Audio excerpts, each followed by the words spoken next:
رسول خدا ارشاد فرماتے ہیں کہ انسانوں کی عقل دیکھ کر بات کرنی چاہیے، جیسی ان کی عقل ہے ویسے ہی بات کرنی چاہیے۔ کل میں نے بہرحال ایک حدیث بیان کی، ہمارے کچھ دوست ہمارے ساتھ تھے ناروے میں، کہ انسان کی عقل جو ہے وہ مشخص کرنے کے لیے، کامل کرنے کے لیے خود امام رضا کی حدیث ہے۔ کچھ نکات ہیں، اگر آخر میں وقت ملا تو میں یقیناً آپ کی خدمت میں بھی عرض کروں گا، لیکن ایک حدیث جو میں مسلسل کئی دن پڑھتا آ رہا ہوں اور ضروری بھی ہے، وہ میں آپ کی خدمت میں بیان کرنا چاہتا ہوں کہ جب امام کی سواری کو لایا گیا تو رستے میں نشا پور آتا ہے، جہاں آج بھی جو لوگ مشہد مقدس جاتے ہیں، نشا پور جو ہے وہ اس سے تھوڑے فاصلے پر ہے، وہاں پر مولا کی قدموں کے نشان ہیں۔ وہ ایک چشمہ بھی ہے جو ابھی تک پانی کا بہہ رہا ہے، زمین سے آج تک پانی سے نکل رہا ہے۔ وہاں پر کہتے ہیں کہ اس زمانے میں جو ہے وہ بہت لوگ رہا کرتے تھے اور دانشمند بہت تھے وہاں پر، اور سب کو جب پتہ چلا کہ امام تشریف لا رہے ہیں تو سب جو ہے وہاں موجود ہوئے، کاغذ قلم لے کر آئے، اور دانشمند بھی عامہ کے تھے۔ عامہ یعنی زیادہ تر جو ان کی تھاٹ تھی وہ اہل سنت کے تھے سارے، اور سب اس انتظار میں تھے کہ امام سے کہ کوئی حدیث بیان کی جائے، رسول خدا سے کوئی حدیث کو جو ہے وہ بیان کریں۔ تو امام نے وہاں پر ایک حدیث بیان کی، اور اس حدیث کا جو نام ہے، بہت ساری حدیثیں ایسی ہیں کہ مختلف عنوان ہیں، تو حدیث جو مشہور ہے وہ سلسلۃ الذہب کے نام سے ہے۔ سلسلۃ الذہب، سلسلہ کہتے ہیں چین کو، ذہب کہتے ہیں گولڈ چین، یعنی خود وہ بیان، یہ حدیثیں کچھ حدیثیں ہیں کہ جہاں ایک امام یہ فرماتا ہے کہ یہ میں نے اپنے بابا سے سنی، میرے والد نے اپنے والد سے سنی، انہوں نے امیر المومنین سے سنی، امیر المومنین نے رسول خدا سے سنی، اور رسول خدا نے حضرت جبرائیل سے سنی، اور حضرت جبرائیل نے کہا کہ یہ اللہ نے کہا ہے۔ وہ یہ ایک سلسلہ ہے جسے سلسلہ تو ذہاب کہا جاتا ہے۔ تو امام نے ایک حدیث جو ہے وہ وہاں بیان کی، اور سب بیٹھے ہوئے لکھ رہے ہیں۔ تو امام نے فرمایا کہ پروردگار ارشاد فرماتا ہے کہ لا الہ الا اللہ حسنی، کہ لا الہ الا اللہ جو کلمہ ہے، لا الہ الا اللہ، وہ کیا ہے؟ میرا قلعہ ہے۔ فمن دخل حسنی، جو اس قلعے میں داخل ہو گیا، امن من عذابی، وہ میرے عذاب سے بچ جائے گا۔ کیا ہے؟ لا الہ الا اللہ، نہیں ہے کوئی معبود سوائے خدا کے۔ اب یہ صرف زبان سے نہیں کہنا ہے، یعنی زبان سے کہہ دیا مسلمان تو ہوگا، یہ بھی اللہ کا پیکیج بڑا آسان والا ہے۔ اللہ نے اگر یہ سختی لگا دی ہوتی کہ تمہارے عمل سے نظر آئے تو ہم لوگ بڑا مشکل تھا مسلمان ہونا، لیکن اللہ نے کہا جو لا الہ الا اللہ پڑھ دے بس مسلمان ہے، مسلمان کے زمرے میں۔ خدا کا بڑا کرم ہے عزیزان محترم، یعنی کوئی نہیں معبود سوائے خدا کے۔ کیا میری زندگی ایسی ہے؟ کیا میں اپنی زندگی میں پریکٹیکلی، عملی طور پر ایسا ہوں کہ میرا معبود صرف خدا ہے؟ معبود یعنی میں جس کی عبادت کرتا ہوں، یعنی سب کچھ اسی کی طرف ہے، میرا توکل، میرا توسل سب اسی کی، توکل یعنی وہی ہے، سب کچھ اسی کی طرف چھوڑا ہوا ہے۔ خود جو ہے وہ امام کی اور حدیث ہے، میں بہرحال زیادہ بریکٹ نہیں کھولوں کہ آپ کے دماغوں کو مجھے بند کرنا، اس کو میں آخر میں اور حدیثیں ہم خدمت میں بیان کروں گا۔ لیکن ذات محترم، لا الہ الا اللہ یعنی کوئی معبود سوائے خدا کے نہیں ہے، پورا وجود اس کا اقرار کرے، آنکھیں بھی کہیں کوئی معبود خدا نہیں ہے۔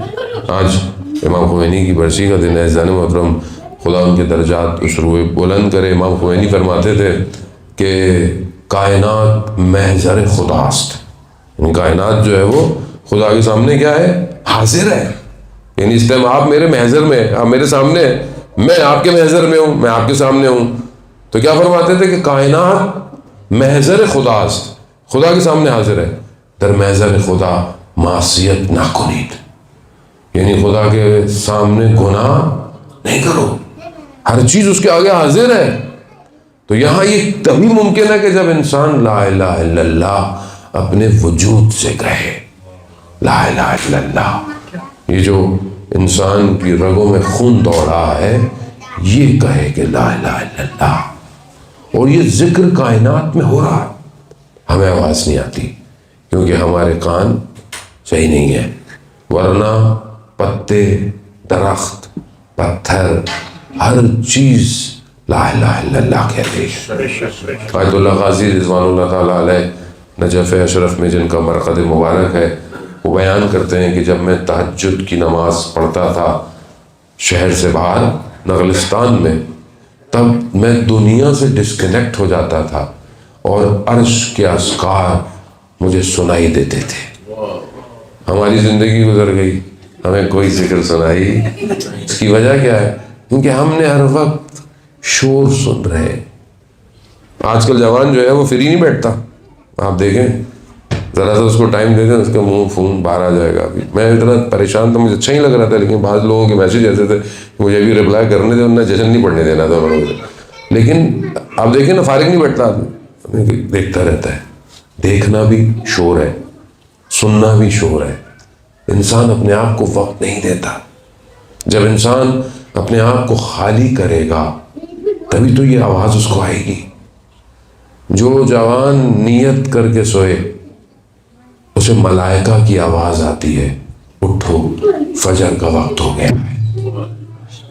ملائکہ ہر جوان کو اٹھاتا ہے، لیکن ہم اتنے سخت سوتے ہیں، ابھی اٹھتے ہیں، ایسی ہے۔ ابھی آپ کی تو خیر فجر ہی بہت جلدی ہو رہی ہے، مغرب پڑھیں، عشاء پڑھیں، فجر 3 نمازیں آپ ایک ہی وضو میں پڑھ سکتے ہیں۔ پیکیج آپ کا 1:45 بجے آپ کی فجر بھی جو ہے وہ ماشاءاللہ ہے، اگلی لمبی ہے، چلو کبھی پڑھ لیں گے، اذان محترم۔ لیکن کیونکہ متوجہ نہیں۔ جوان کہتا ہے مجھ سے اٹھا نہیں جاتا، کیوں؟ کیونکہ روح بھاری ہے کوتاہیوں کی وجہ سے۔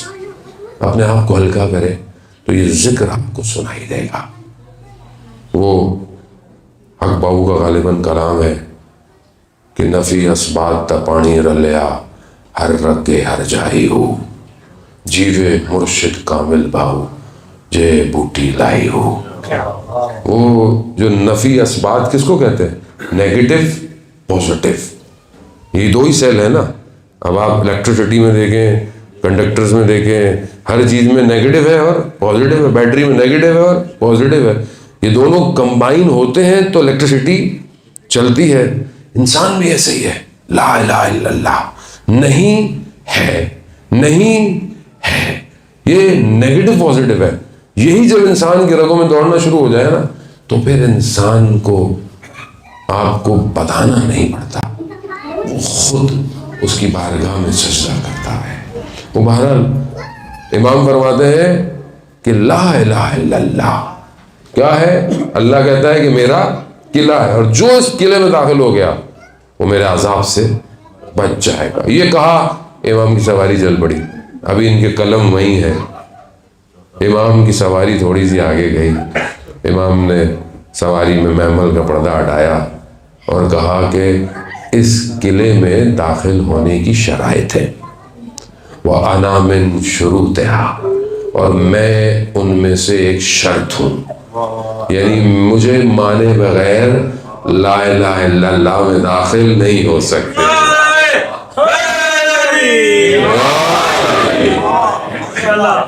نہیں داخل ہو سکتے ہیں۔ جو امام معصوم فرما رہے ہیں کہ اس قلعے میں داخل ہونے کے لیے میں شرط ہوں، یعنی کیا؟ یعنی امام کو ماننا پڑے گا، بغیر امامت کے تم توحید کے مراحل طے نہیں کر سکتے۔ وہ نظام الہی ہے، ہم گھر سے نہیں بیان کر رہے یہ باتیں کہ ہم گھر سے تھوڑی لے کر آئے، نظام الہی ہے۔ سورج یہاں سے کیوں نکلتا ہے، سورج وہاں سے کیوں نہیں نکلتا، سورج یہاں کیوں غروب ہوتا ہے، یہاں پر اتنی تھوڑی سی رات کیوں ہوتی ہے، آپ کچھ کر سکتے ہیں آگے، آپ اپنی مرضی سے کر لیں، سورج کو کھینچ لیں آگے پیچھے، نظام ہے، نظام کائنات ہے، ٹائم اس کا ایسا ہی ہے، فریم اس کا ایسا ہی ہے، گھنٹے اس کے ایسے ہی ہیں، میں اور آپ کچھ نہیں کر سکتے۔ یعنی خدا تو سب کچھ کر سکتا ہے، بھائی خدا ہی نے نظام بنایا ہے، خدا کسی کا محتاج نہیں ہے، خدا کسی کا محتاج نہیں ہے، لیسا کا مثلی ہے، اس جیسا کوئی بھی نہیں ہے۔ ان اللہ علی کل شیء قدیر ہے، ہر چیز پر قدرت رکھتا ہے، ہر چیز پر احاطہ رکھتا ہے۔ نہ کسی نے اسے پیدا کیا ہے، نہ اس نے کسی کو جنم دیا ہے، وہ صمد ہے۔ عزیزان محترم، لیکن اس نے خود یہ نظام بنایا ہے کہ اگر تمہیں میرے پاس آنا ہے تو ان کے ذریعے سے آؤ، ان کے ذریعے سے آؤ گے تو سمجھ پاؤ گے، ورنہ نہیں سمجھ سکتا. ورنہ اسی طرح کوئی کیا کر رہا ہے, کوئی کسی کی پرستش کرے گا, کوئی کسی کی عبادت کرے گا, اس تک نہیں پہنچ پاؤ گے جو اس نے خود راستہ دیا ہے. اسی لیے امام نے کہا کہ میں شرط ہوں لا الہ الا اللہ کی. اور اس زمانے میں کہ جہاں لوگ امامت کے مسائل تھے, سب دوسرے تھے, بہت آرام سے امامت کی بات جو ہے وہ بتا دی کہ امام کسے کہتے ہیں. امام وہ ہے کائنات کے نظام میں جو چرخے ہیں, جیسے آپ ہینڈ میڈ گھڑیاں, آج کل تو ہر کوئی اسمارٹ واچ پہنا ہوتا ہے, لیکن جو ہینڈ میڈ گھڑیاں ہوتی ہیں پرانے زمانے کی ابھی بھی ملتی ہیں, تو بہت مہنگی ملتی ہیں اب تو, لیکن اس کے اندر کیا ہوتا ہے, ایک کراری دوسری اس کو ٹچ کرتی ہے, تیسری اس کو ٹچ کرتی ہے, پورا سسٹم ہے. یہ ایک پورا سسٹم چلتا ہے تو ادھر ایک سیکنڈ کی سوئی کلک کرتی ہے, یہ پورا سسٹم. آپ ایک اس میں سے پرزہ نکال لیں چھوٹا سا, پوری گھڑی رک جائے گی, چاہے وہ $1 ملین کی کیوں نہ ہو, رک جائے گی. بولے بھائی چلنا چاہیے, ایک پرزہ تو نکالا ہے. نہیں, ایک پرزہ اس کی حیات تھا. امام نظام کائنات میں حیات ہے. السلام علیکہ یا عین الحیات. آپ زیارت امام زمانہ میں پڑھتے ہیں کہ میرا سلام ہو جو حیات ہے, زندگی وہی ہے. عزیزان محترم, وہ یہ نظام کائنات کا حصہ ہے. خدا نے خود کہا کہ جب تک میری حجت دنیا میں ہے میں قیامت کو نہیں بھیجوں گا. یعنی اس کا مطلب کیا ہے, یعنی پورے سسٹم کو جس نے سنبھالا ہوا ہے وہ کون ہے؟ امام. ایک امام ہے. عزیزان محترم, یہی معرفت چاہیے. جسے یہ معرفت مل گئی ان کے بدن کے ٹکڑے ہو گئے, انہوں نے چھوڑا نہیں امام کو. اور جنہیں معرفت نہیں ملی وہ آج تک بھٹک رہے, گھوم رہے, ادھر سے ادھر گھومے جا رہے ہیں. امام کو پہچانے. عزیزان محترم, ہر امام کے اندر بہت ساری اللہ نے ان کو دی ہیں, اور ہر امام بہت ساری چیزوں کی وجہ سے مشہور ہیں الگ الگ. 8ویں امام کا جو لقب ہے وہ رؤوف ہے. امام رؤوف یعنی پیشنیٹ ہے, مہربان ہے. اتنا مہربان ہے کہ آپ نے سنا ہوا ہے کہ امام سے ایک ہرن نے کیا کیا, اپنے آپ کو متصل کیا کہ میری مدد کرے. اور اس ہرن کے لیے امام نے ضمانت دی شکاری کو کہ تم اس کی, میں ضمانت دیتا ہوں, اس کو جانے دو, اس کا بچہ چھوٹا ہے, اسے دودھ پلانا ہے. اور واپس آیا وہ ہرن. اور آپ جانتے ہیں ضامن آہو جو ہے وہ امام کی وجہ سے, اسی وجہ سے کہ ہرن کی بھی ضمانت دے رہا ہے. اللہ اللہ. ہمارے ایک بہت بڑے بزرگ عالم دین ہیں ایران میں, آغا انصاریان, وہ مشہد مقدس میں حرم میں پڑھ رہے تھے. انہوں نے واقعہ بیان کیا, کہا کہ خادم حرم کا سو رہا تھا تو اس کے خواب میں امام آئے, اور امام نے اسے کہا کہ فلانے دروازے پر جاؤ. آپ جانتے ہیں انشاءاللہ اللہ تعالیٰ آپ سب کو مشہد مقدس کی زیارت نصیب فرمائے. بڑا باصفا حرم ہے. جب دل ادھر جاتا ہے, آپ کے سامنے جو ہے وہ فارسی میں جو ایک دو بزرگوار نے کلام پڑھا, دل مچھت چلا گیا میرا. اور ایک جوان نے بھی جو ماشاءاللہ امام رضا پہ جو پڑھا تو دل بعض جگہوں میں فوراً, مطلب ہماری اصل میں پہنچ وہیں تک ہے. ہمارا جو ہے وہ سوئی وہیں پھنسی ہوئی ہے. ہمیں ذرا سا بھی کچھ کرے تو ہم زری سے چپک جاتے ہیں, اگر نہ چپک سکیں تو آنکھیں بند کر لیتے ہیں کہ مولا سامنے زری ہے بس ہمارے. کیونکہ اعزان محترم میں یہ حقیقت بتا رہا ہوں کہ بہت مشکلات ہیں دنیا میں. مشکلات میری اپنی وجہ سے ہیں کیونکہ میں کمزور ہوں, تو میرے پاس کوئی اور سہارا نہیں ہے سوائے ان کے. تو بہرحال انسان وہاں چلا جاتا ہے کہ بھارت زندگی حیات سب کچھ, اور ہماری زندگی تو ہے ہی امام رضا کی وجہ سے. کہ اگر امام رضا نے آپشن نہیں دیا ہوتا حوضے میں آنے کا, نہ ان کی بہن نے بلایا ہوتا, تو ہمیں کون پہچانتا؟ ہماری پہچان تو انہی کی پہچان کی وجہ سے ہے. ہمارا علم انہی کا علم ہے, ہمارا ذکر انہی کے ذکر کی وجہ سے ہے. اور جب بھی میں کہیں پڑھنے جاتا ہوں, نکلتا ہوں, اور وہاں سے مجھے توفیق ہوتی ہے, تو ہم نے اپنے استادوں سے یہ سیکھا ہے, زری کی خاک کو اپنے ماتھے پہ لگا کے جایا کرو, وہ خود جو ہے وہ مدد کریں گے. تو وہ کہتے ہیں, خادم کہتا ہے میں نے خواب میں دیکھا کہ امام نے مجھے کہا کہ فلانے دروازے پر جاؤ, سائل آیا. خادم حرم کا تھا، اٹھا دروازے پہ گیا، دیکھا کوئی نہیں ہے، اچانک سے اس نے نگاہ ڈالی تو ایک کتا جو ہے وہ کھڑا ہوا ہے۔ کتے نے جیسے خادم کو دیکھا مشرق کی گلیوں میں چلنا شروع ہو گیا، یہ اس کے پیچھے پیچھے ایک گلی کے کونے پہ جا کے رکا، اور گلیوں کے سائڈ پہ وہ جو نالیاں ہیں اس پہ جالی بنی ہوتی ہے، کتے نے اشارہ کیا تو دیکھا کہ اس کا بچہ اس میں پھنسا ہوا ہے۔ جا کے خادم نے اسے اٹھا دیا۔ آغا انصاریان کے جملے ہیں حرم میں کہ یا امام رضا، ہم کسی جانور سے کم نہیں، ہم آپ کی بارگاہ میں آئے۔ عزیزان محترم، اسی لیے کہتے ہیں خود امام سے کہ جو میری زیارت پہ آئے گا میں چند جگہ پر اس کی زیارت پر آؤں گا۔ اور بڑے بڑے علماء کی سیرت یہ ہوتی تھی کہ حرم جاتے تھے، یہ نہیں کہ حرم میں گئے تو گھنٹوں بیٹھے ہوئے، نہیں، جاتے تھے، بیٹھتے تھے، باہر آ جاتے تھے، پھر جاتے تھے، پھر بیٹھتے تھے، پھر باہر۔ کہا کیوں کر رہے ہیں؟ کہا امام نے خود کہا ہے جتنی دفعہ تم آؤ گے اتنی دفعہ میں آؤں گا۔ تو وہ آتے اور جاتے رہتے تھے۔ اس لیے بہت مشہور ہے آیت اللہ حائری جزدی کا کہ جو حوض علمیہ کم جنہوں نے بنایا، ان کا انتقال ہو گیا، وہ ایک اور عالم دین کے خواب میں ہے، وہ کہتے ہیں کہ میں نے دیکھا میری روح نکل گئی ہے، لوگ گریہ کر رہے ہیں، رو رہے ہیں، لوگ چلے گئے مجھے دفنا کر، میں نے دیکھا کہ 2 آگ کے گولے آ رہے ہیں میرے پاس، میری جان جو ہے وہ نکلتی، لیکن اچانک سے ایک نور آیا، نور جتنے میرے قریب آیا آگ اتنی دور چلی گئی اور چلی ہی گئی۔ تو میں نے اس نور کا شکریہ کیا کہ اگر آپ نہیں آتے تو میں ہلاک ہو جاتا، آپ کون ہیں؟ تو اس نور نے کہا میں امام رضا ہوں، تم 70 دفعہ میری زیارت پر آئے ہو، میں بھی 70 دفعہ تمہاری زیارت پہ آؤں گا۔ صلوات بھیج دے محمد۔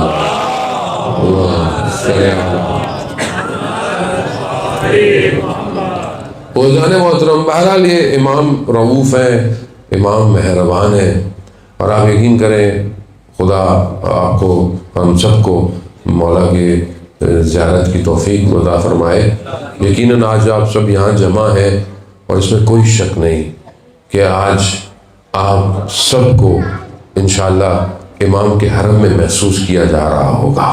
آپ دنیا کے اس کونے میں بیٹھے ہوئے جب امام کا ذکر کر رہے ہیں، کیسے ہو سکتا ہے کہ امام کی نگاہیں ہماری طرف نہ ہوں؟ خود ہمارے 10ویں امام علی نقی علیہ السلام ارشاد فرماتے ہیں، خود امام ارشاد فرماتے ہیں کہ تم دنیا میں کہیں پہ بھی ہو اپنے لبوں کو ہلایا کرو، ہم تمہاری آواز سن لیں گے۔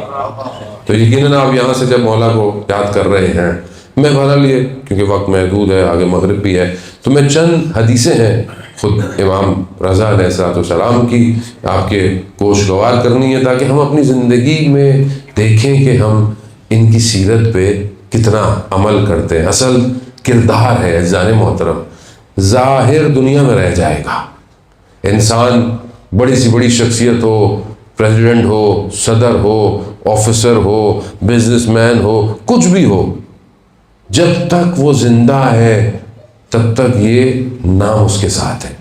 جیسے ہی اس کی روح اس کے بدن کو چھوڑ دیتی ہے نا، کوئی یہ نہیں کہتا کہ صدر مرا ہوا ہے، لوگ یہی کہتے ہیں میت پڑی ہوئی ہے، میت، یعنی سب سے پہلے انسان کی شناخت چھین لی جاتی ہے، اور ایسی چھین لی جاتی ہے کہ اگر ہاتھ لگایا نا تو غسل واجب ہو جائے گا۔ اب سوچیں دنیا میں انسان کتنے برانڈڈ پرفیوم لگا کے گھوم رہا ہوتا ہے، یہ والے لگا لو، وہ لگا لو، مرنے کے بعد یہ بدن ہے، اس کی کوئی حیثیت نہیں ہے، جلدی دفناؤ نہیں تو بو پڑ جائے گی۔